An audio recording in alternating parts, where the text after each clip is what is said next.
Bismillah. So we said, what is leadership? And you guys shared some answers here: to oversee others and be responsible for them and do what's good, not only for that leader, but for everyone, right? Having a sense of guardianship.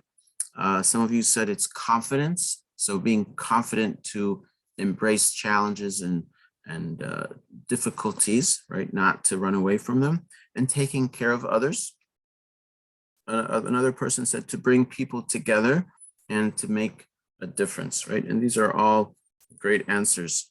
So leaders do a lot of things that most people would feel uncomfortable doing, right? One of the essential things that leaders do is they develop a vision. They develop a picture of the future in their head, a mental picture of what the future could look like. And like some of you said, not just for themselves, but for everyone.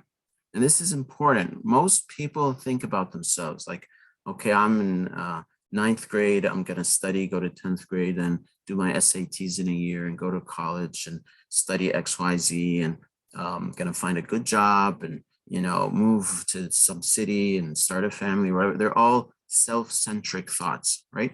But leaders are thinking beyond themselves. They're thinking about, I'm gonna take my SATs and go to college, but because I want to study something to help my community, or because where I grew up in the city that I grew up in, or the county or the state, we have a problem, we have pollution. So I want to study environment and I want to solve the clean water problem.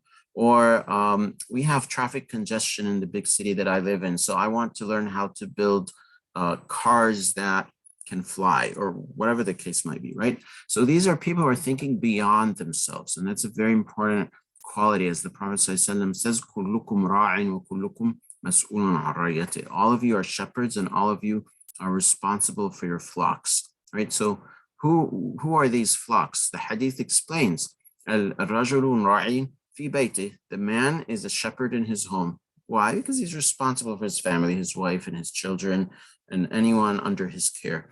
But the hadith doesn't stop there. It goes on saying, وَالْمَرْأَةُ رَاعِيَةٌ فِي بَيْتِ زَوْجِهَا. And the wife is a shepherd in the house of her husband. Why? She's taking care of the children, taking care of her husband, and again, making sure the family has the needs that the wife or the mother would provide. وَالْوَلَدٌ رَاعٍ فِي بَيْتِ أَبِي. And the son or the daughter is also a shepherd in the household of their parents. Why? Because they're responsible for themselves. When they're young, they're children, they're 5, 6, 7, 12, 16, they're responsible for themselves, right? So when it comes to leadership, the very basic level is self-leadership, right? These things that you mentioned is being able to do it for myself first, when I'm young still, when I'm like a child, that I can oversee my needs. If I want to eat, I can go and, open the fridge and bring out, the cheese and put it on a slice at the age of 7. I can do that. I don't have to sit and wait for my mom to come and do that for me, right? That's an example of being responsible. Or I can clean up my room and organize my school books and toys and, my socks and stuff. That's another example of self-leadership, being responsible, right? Another example is being aware that, oh, I'm a child, I need to use the bathroom. I go to the bathroom, right?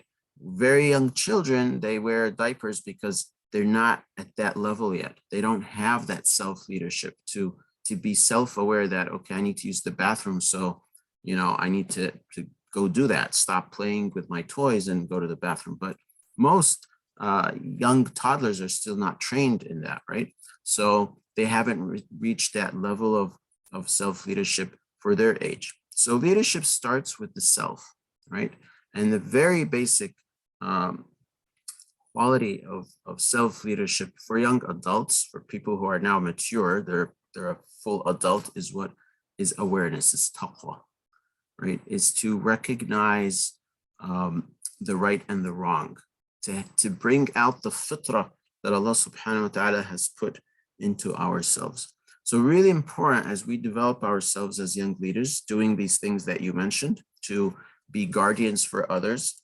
If I'm a sophomore or senior or junior at school, and I'm a member of the MSA or the president of the MSA, I have an obligation to care for people at the MSA, not just the MSA events and programs, right? But are they doing well at school?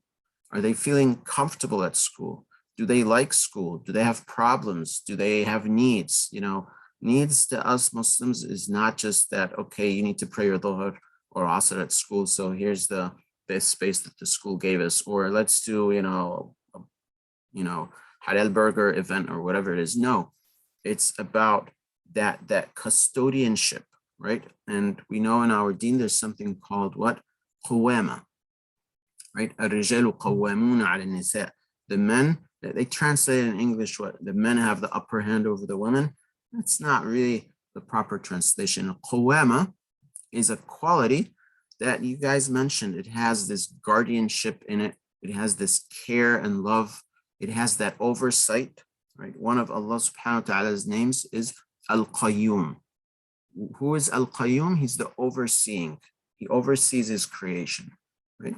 So that's another quality of a leader, is you oversee, like one of you said, your group. You're keeping tabs on them, making sure their needs are addressed and they're good and they're able to do the basic rights of any human being. The fundamental right, which is to worship Allah subhanahu wa ta'ala, right? That's the very basic fundamental right of any human being, is that they have the freedom to worship.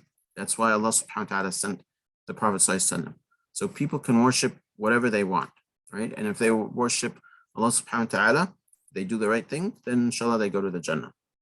We can't force people to worship or submit to Allah or to become Muslims, but we have to make sure they have the freedom to choose whatever. That's the very fundamental right. Then the next right that people have is the right of existence, to live, the right of life, whether it's having the proper food, nutrition, and water, clean air, right? Or to have the mental clarity in their minds so they can have a decent, happy life and so forth. So in order for us to be proper leaders, we have to have a proper foundation. And that's why self-leadership is so important. Before we can go lead other people, we have to be able to guide ourselves, right? To have those fundamentals. So inshallah, we'll pause here and then